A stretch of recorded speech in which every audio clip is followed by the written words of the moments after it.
বিথির খবর তো আমরা জানি না, আপনারা এমনি জানতে পারবেন। যাই হোক, নাকি সামনে রইতে যাই নাই আমরা। না, আমরা ওখানে গেছিলাম, ইভেন মাটিও দিয়ে আসছি। অনেক মানুষ লুকায় লুকায় ভিডিও করছে, আপনারা হয়তো এই ভিডিও গুলো আসেন নাই। আমরা গেছিলাম, এটা আমাদের তো আর প্রুফ করা লাগবে না আমরা যে গেছি।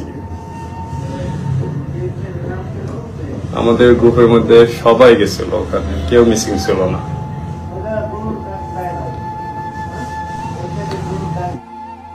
শাওনের কবরে মাটি দিতে পর্যন্ত যায়নি ফারহানা বিথি ও রাত। শাওনের বাবা মায়ের সাথে দেখা পর্যন্ত করেনি রাত বিথি। শাওনের টিমের যারা ছিল রাত বিথি বাদে সবাই এসেছিল তার শেষ বিদায়ে। লাইভে এসে এমনটাই জানিয়েছেন বাপ্পি ও স্মৃতি। বাইক দুর্ঘটনা শাওনের মর্মান্তিক মৃত্যুতে প্রশ্নবিদ্ধ হয়েছে রাজশাহীর কন্টেন্ট ক্রিয়েটর ফারহানা বিথি ও রাত বিন আলম। বাইক চালিয়ে দীর্ঘ ২৭ ঘন্টার পথ পাড়ি দেওয়ার এই ট্যুর প্ল্যান করেছিল ফারহানা বিথি। অনেকদিন ধরেই এমন শখ ছিল ফারহানা বিথির, আর সেই শখটি পূরণ করেছে একটা ছেলের জীবনের বিনিময়ে। ৫-১০ ঘন্টার পথ মেনে নেওয়া যায়, কিন্তু ২৭ ঘন্টার দীর্ঘ পথ মুখের কথা না। ১ সেকেন্ডের ব্যবধানে যে কেউই মারা যেতে পারে। এত বড় রিস্ক নিয়ে এমন ট্যুর প্ল্যান করেছিল ফারহানা বিথি। বিথির সব কথাই শুনতো শাওন। বিথি যদি শাওনকে ফোন করে বলতো ভিডিও করতে হবে, শাওন ছুটে চলে আসতো। তাই তো বিথির কথা আর না করতে পারেনি শাওন। শাওন এত দীর্ঘ পথ বাইক চালিয়েছে তার জীবনের প্রথমবার। সব ধরনের সুরক্ষা নিলেও মৃত্যুকে আর ফাঁকি দিতে পারেনি শাওন।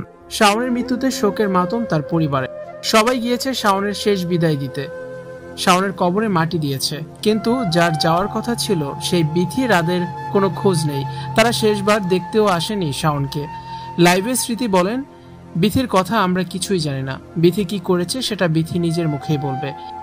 টিমের সবাই শাওনকে শেষ বিদায় দিয়েছে, রাত বিথি ছাড়া। বাপ্পি স্মৃতিও শাওনের কবরে মাটি দিয়েছে।